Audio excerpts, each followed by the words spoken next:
টানা কয়েকদিন ধরে দেশের বিভিন্ন জেলায় বৃষ্টিপাত হচ্ছে। এরই মধ্যে বঙ্গোপসাগরে একটি লঘুচাপ তৈরি হতে পারে বলে জানিয়েছে আবহাওয়া অধিদপ্তর, যা পরিণত হতে পারে ঘূর্ণিঝড়ে। দেশের প্রাকৃতিক দুর্যোগের ইতিহাসে আরেকটি নাম যুক্ত হতে যাচ্ছে ঘূর্ণিঝড় শক্তি। এটি বঙ্গোপসাগরে সৃষ্ট হতে যাওয়া এক গভীর নিম্নচাপ বা ঘূর্ণিঝড়, যার প্রভাব পড়তে পারে দেশের উত্তর পূর্বাঞ্চলে। সম্ভাব্য এই ঘূর্ণিঝড়ের প্রভাবে দেশের বিভিন্ন জেলায় টানা ৩ দিন রেকর্ড পরিমাণে বৃষ্টি হতে পারে বলে জানিয়েছেন কানাডায় বসবাসরত বাংলাদেশি আবহাওয়া গবেষক মুস্তফা কামাল পলাশ। রোববার নিজের ভেরিফাইড ফেসবুক পোস্টে এ তথ্য জানান তিনি।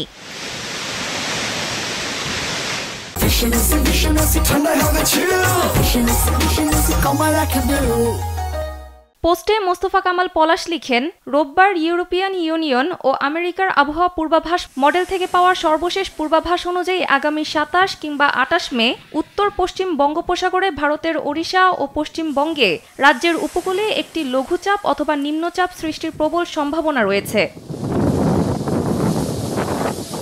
তিনি লিখেন, এক্ষেত্রে বাতাসের গতিবেগ যদি ঘন্টায় প্রায় ৬৩ কিলোমিটারের বেশি হয় তবে তাকে ঘূর্ণিঝড় বলে ধরা হবে। তবে বাতাসের গতিবেগ যদি ঘন্টায় প্রায় ৬৩ কিলোমিটারের চেয়ে কম হয়ে থাকে তবে তাকে লঘুচাপ বলা হয়। পাশাপাশি বাতাসের গতিবেগ ঘন্টায় ৩১ থেকে ৫০ কিলোমিটারের মধ্যে হলে তাকে নিম্নচাপ এবং গতিবেগ ঘন্টায় ৫১ থেকে ৬২ কিলোমিটার হলে তাকে গভীর নিম্নচাপ হিসেবে বিবেচনা করা হয়। পোস্টে তিনি আরও লিখেন, আগামী ২৯, ৩০ ও ৩১ মে রংপুর, ময়মনসিংহ, সিলেট ও চট্টগ্রাম বিভাগের জেলাগুলোর ওপরে বঙ্গোপসাগরে সৃষ্ট হতে যাওয়া সম্ভাব্য লঘুচাপ বা নিম্নচাপ অথবা গভীর নিম্নচাপের প্রভাবে রেকর্ড পরিমাণে বৃষ্টির প্রবল আশঙ্কা রয়েছে। এই ৩ দিনে বাংলাদেশের ও ভারতের আসাম ও মেঘালয় রাজ্যের ওপরে ৫০০ মিলিমিটারের বেশি পরিমাণে বৃষ্টির আশঙ্কা করা হচ্ছে।